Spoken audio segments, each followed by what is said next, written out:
Memang sudah menjadi sifat dasar manusia menginginkan sesuatu dengan cepat. Wah, kaya. Terutama kalau misalkan kita ngomongin uang. Kalau ada cara untuk mendapatkan uang dengan cepat, ya pasti diambil. Oleh karena itu akhirnya banyak banget konten-konten seperti ini. 15 kebiasaan yang bikin gua miliarder di umur 15. Pertama, mindset. Apakah ini hanya pencitraan atau bahkan penipuan? Atau bahkan kalau misalnya kita telanjangi subjeknya dan kita cuma dapat objek dan materinya, sebenarnya berbobot gak sih? Sebenarnya apa sih hubungan mindset dan uang?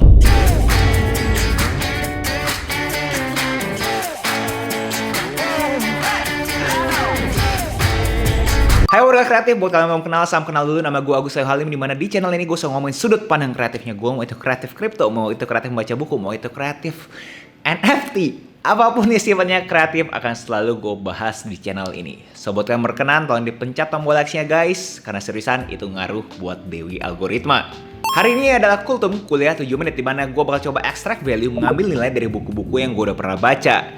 Dan hari ini buku yang bener by popular request banget, yaitu ada Think Grow Rich by Napoleon Hill.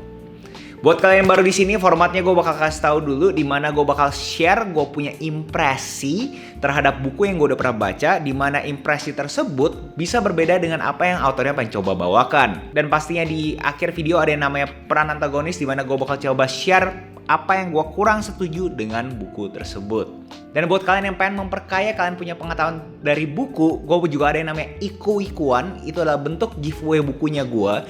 Caranya gampang banget, kalian tinggal subscribe aja, komentar apapun terhadap Kultum hari ini.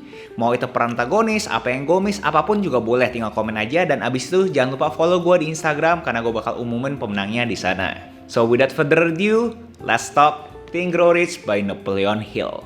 Prolog. Ini buku jujur sangat populer banget. Kalian udah minta dari awal gue bikin Kultum ini, tapi entah kenapa gue kagak mau bahas ini. Kenapa gue kagak mau bahas? Pasti kalian nanya kan? Ya karena ini buku saking populernya, jadi gue berasa buat apa gue bahas lagi. Karena berarti semua orang udah tahu isi bukunya apa kan. Dan abis itu gue selalu ngaku-ngaku gue kreatif kan. Berarti kan kalau misalnya gue kreatif, gue gak mau ngomongin sesuatu yang mainstream. Tapi akhirnya sekarang gue ngomongin juga. Jadi gue kreatif gak sih? All jokes aside, kenapa gue kagak begitu pengen bahas buku ini? Karena gue berasa gue ngebahasnya itu udah ketelatan. Gue bahas buku ini pas gue udah masuk ke dunia kerja, gue udah kenal duit. Jadi pas gue baca buku Think Grow Rich, gue berasa ya cuma skim through aja. Kagak ada sesuatu yang profound buat gue.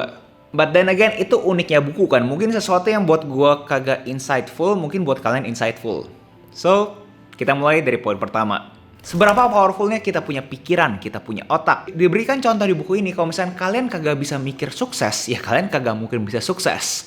Mungkin terkesan bego, tapi itu kenyataannya. Bahwa secara fundamental, bahwa kalian berasa bahwa, ya gue gak bakal kemana-mana lah bro, ya kalian juga kagak bakal kemana-mana. Gue tahu terkesan kayaknya terlalu gampang, semua orang juga bisa mikir mereka sukses, tapi poinnya si Napoleon Hill adalah kalian harus start itu di akarnya, di fondasinya. Mau sukses di saham, di olahraga, di bisnis, apapun dimulai dengan mindset terlebih dahulu.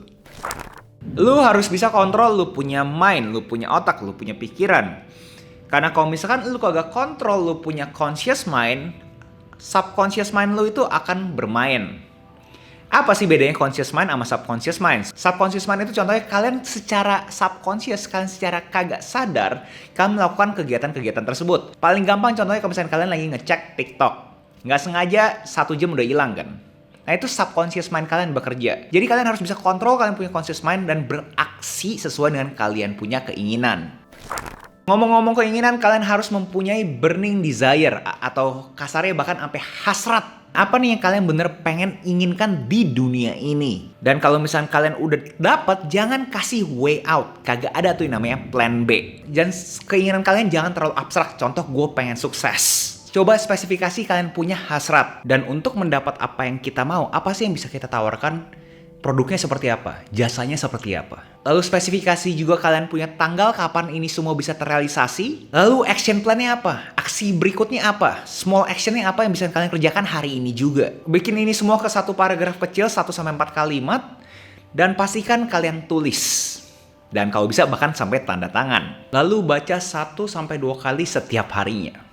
Gue tahu terdengar ekstrim kan, kayak seakan-akan bro, random banget bro sampai harus baca 1-2 kalinya. Diklaim kalau misalkan kita baca 1-2 kali dalam sehari, itu akan masuk ke kita punya subconscious mind. Dan akhirnya kita punya goal, akhirnya jadi kenyataan. Kalian itu harus persistence atau gigih. Di buku ini bilang, a quitter never wins and a winner never quits.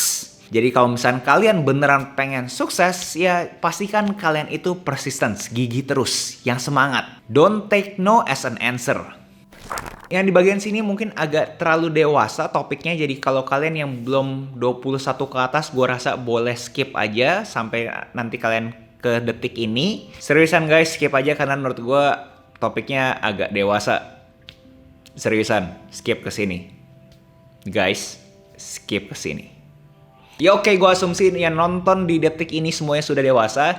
Jadi si Napoleon Hill bilang kalau misalkan namanya atau itu bisa menjadi suatu power. Jadi diklaim orang-orang jenius seperti Thomas Jefferson, Abraham Lincoln itu mempunyai high degree of sex energy. Tapi mereka berhasil mentransformasikannya itu menjadi sesuatu yang produktif. Jadi energi itu dibanding kalian untuk ngelakuin buat itu, mereka tuh berhasil direct ke sesuatu yang produktif. Di buku ini menurut gue memang agak ekstrim, bahkan dia bilang kalau misalnya kita kagak bisa kendaliin kita punya energi tersebut, ya bedanya kita dengan binatang apa. Dan bahkan dikorelasikan kenapa kebanyakan cowok itu sukses setelah umur 40 dan 50. Jarang banget kita lihat cowok tuh bisa sukses di usia muda. Kenapa? Ya kalau misalkan pas muda ya pikirannya udah sampai sini pasti kalian banyak yang skeptis kayak seakan-akan bro oke bro terus ini semua gimana cara realisasinya bro, gue kan banyak ketakutan, gimana caranya ngelewatin ketakutannya gue. Jadi si Napoleon nge-breakdown ketakutan tuh ada 6. Pertama adalah poverty, orang takut miskin jadi pikirnya yang aman-aman aja. Kritik, dibandingin gue terima beban mental dikritik kiri kanan, mendingan gue cari aman juga. Abis itu kesehatan, karena kita takut sakit, amit-amit kita kenapa-napa, kita jadi pengennya kita sehat aja, udah cukup. Abis itu takut kehilangan cintanya kalian, karena ya kalian workaholic, ya nanti nggak ada yang mau sama kalian kan. Lalu kalau misalnya kalian yang sudah lumayan tua, ya kalian berasa ya gue udah tua, ngapain gue coba kerjain lagi. Dan takut terhadap kematian, dimana ya pemikirannya jauh banget kayak terhadap di dunia sana, yang atas dan bawah. Ya karena pemikirannya takut ke sana, ya jadinya ya gitu deh. Di buku ini juga kasih tahu gimana caranya step by step untuk menyembuhkan ketakutan kita tersebut. Dan dia berasa ini semua ketakutan bisa disembuhkan karena ini hanya narasi kayak imajinasi kita doang, di otak kita doang. Padahal realitanya tidak seperti itu. Dan untuk bisa kaya dan sukses kan harus bisa nyembuhin 6 ketakutan ini terlebih dahulu. Peran antagonis gue. Pertama adalah winners never quit. Gue kagak tahu buat kalian tapi sekeliling gue yang bisa dibilang winners itu mereka tuh bisa aja quit.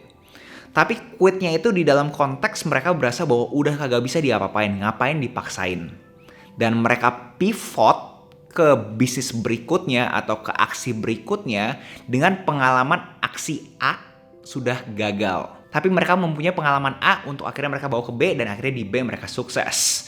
Jadi gue kagak setuju yang namanya winners never quit. Karena gue mendapatkan impresi dari buku ini, mempunyai plan B itu adalah sesuatu yang tidak benar. Karena kalian harus persistence kan, harus gigih. Gue percaya namanya sangkosi. Dan gue berasa kalau misalnya kita sudah tidak mempunyai benefit untuk melakukan aksi yang kita berasa udah kagak fun, kagak belajar apapun, kagak dapat duit juga, ya udah saatnya kita ignore sangkos. 2 kata yang ngubah hidup gue. Sangkos. Atau bahasa Indonesianya biaya tenggelam. Gue kenal konsep ini pas gue masih di jurusan ekonomi. Konsepnya simple, di mana biaya yang dikeluarkan tidak bisa kembali lagi. Analoginya, lu butuh jalan 1 km untuk ke toko es krim. Dan pas udah 500 meter lu baru inget, ini kan hari Minggu, buka gak ya? Terus lu mikir, udah nanggung, terusin aja. Mungkin analogi toko es krim ini terdengar bodoh buat kalian. Tapi pola pikir ini ada di kehidupan kita sehari-hari. Seperti di karir kalian. Kalian udah buang waktu 3 tahun di karir X. Dan kalian udah berasa kagak happy.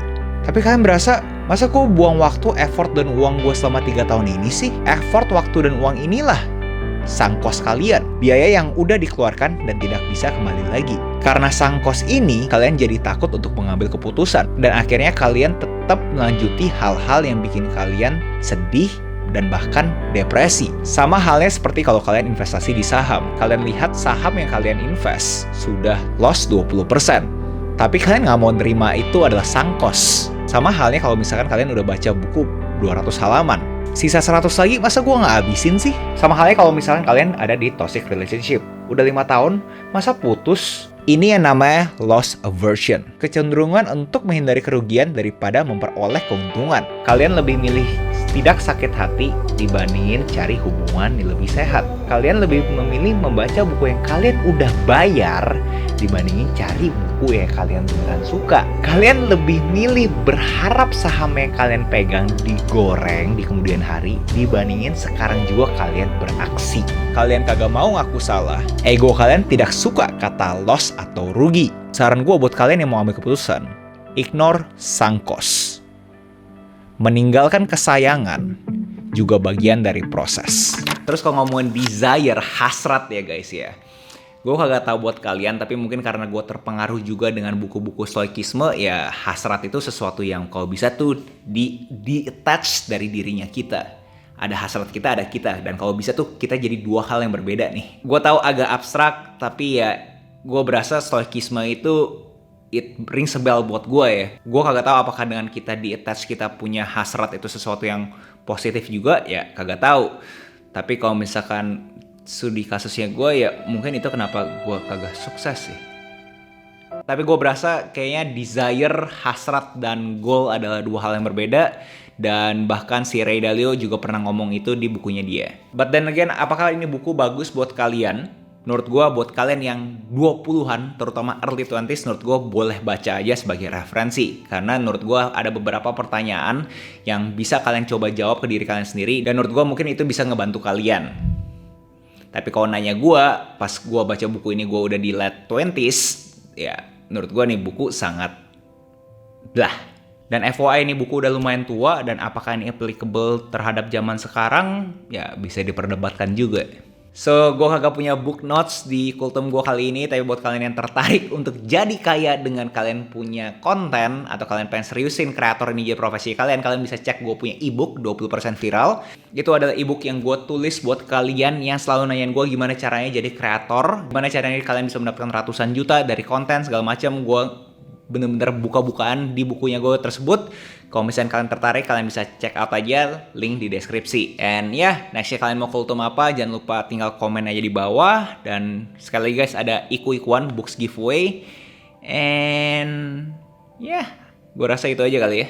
Jangan lupa like, comment, subscribe, nyalain notifnya, share ke teman kalian. And I'll see you in next video. Salam kreatif.